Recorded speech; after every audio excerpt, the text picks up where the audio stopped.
Tänapäeval pole keskmisel eestlasel raha kätt endale asju osta, rääkimata siis teistele lastele annetamisest.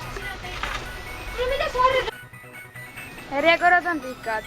Tänapäeval on igal pool nii vähe taaraautomaate, et inimesed peavad ootama mitmeid tunde. Asi, mida peaks kindlasti juurde ehitama. Inimesed on oodanud siin juba mitmeid tunde. Teie kommentaarid? Halvad. Mõttetu järjekord oodata. Kaua veel? Mida märki? Kodutult ei saanud prügikastis ka toitu kätte. Riik on ahneks läinud, need on ka lukku pandud. Kus meie inimesed toituvad?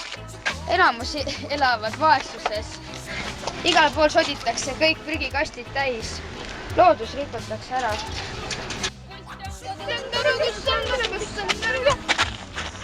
Issand, mis nad meie koduga teinud on? Appikene. Reostavad kõik kohad täis. Kuradi noored lapsed. Alla on auk ka sisse tehtud. Isegi autod on prügikasti pandud. Millega kõik?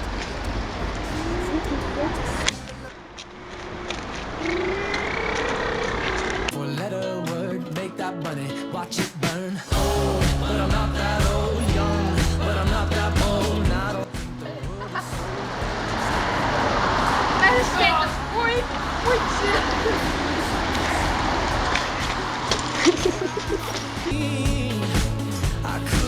the world I could lie. Everything that drowns me makes me wanna fly. On riik teinud klaaspakenditele eraldi prügikasti, kui ega noored sedagi ei osta. Lisatakse kommipabereid siia, sest ega tavalisi prügikaste meil siin ei ole. Need rolli jääb. Ma tean, siin on väga mõnus olla.